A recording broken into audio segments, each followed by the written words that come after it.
arbitrator has ruled against Antonio Brown's grievance to wear his old helmet. Gee, what a surprise. I hope my sarcasm is pouring through. So now the question becomes, will Brown go through with his threat to retire?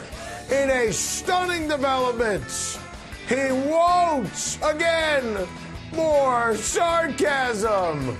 Brown took to Instagram to say he's going to play. Oh, hallelujah. Colored me stunned. Never saw that coming. AB's focused on getting the feet healed.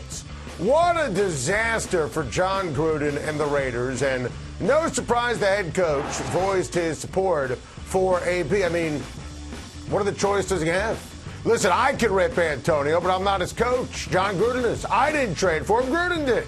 I didn't pay him. The Raiders made that decision. So no surprise on Saturday that Jon Gruden rushed publicly to support Antonio Brown when talking to the press after the Raiders' first preseason game against the Rams, because he has to.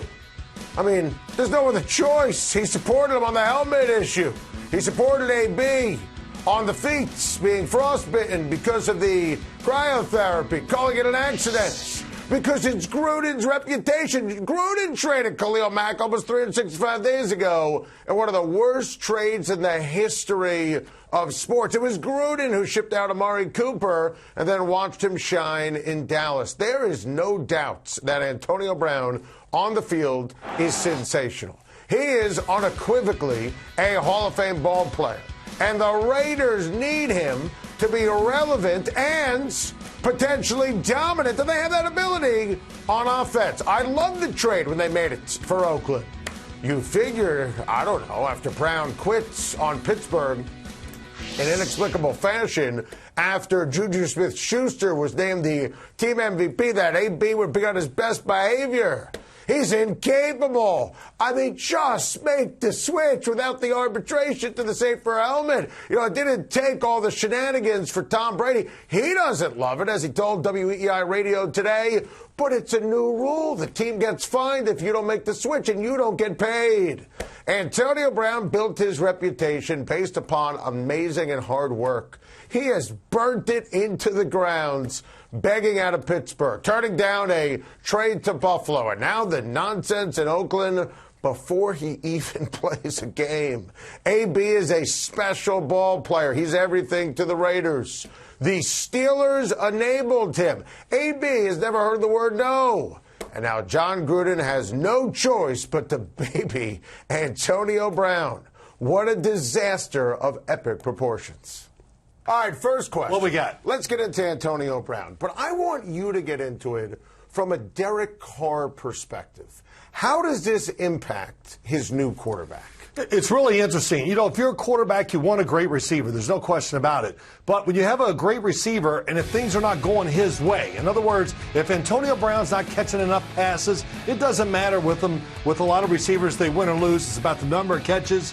Then there can be a little pressure on Derek Carr, friction maybe between him and Antonio Brown, and that is really tough on a quarterback. So it's hey, you knew what you were getting.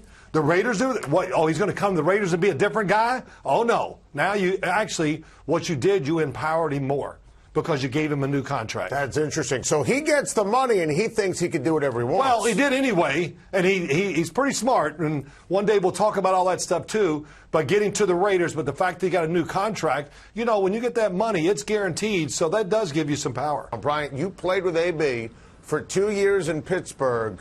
Are you surprised with what's going on in Oakland right now? You know what?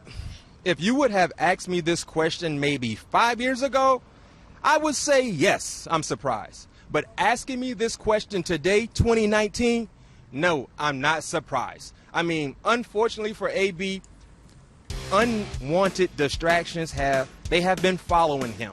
You know, we saw this last year with the Pittsburgh Steelers. We saw this a few years ago before last with the recording in the locker room against Kansas City. So, unfortunately, this has been a part of his image, a part of him as a player. So I'm not surprised, but I can't say this. I knew he was not going to walk away from the game. Making that emotional threat, that's what that was, an emotional threat. Sometimes you got to sit back, think about it before you actually hit send. because you don't know what you're doing and what you're saying when you react and with all your emotions being involved. This is a guy that loves the game of football still, and also he loves his legacy. Just imagine a potential Hall of Fame wide receiver still playing at the peak in his career, walking away because he can't wear the helmet that he wants to wear. What would that have done to his legacy? I think that potentially could have killed his legacy, and AB, he does not want that attached to his legacy.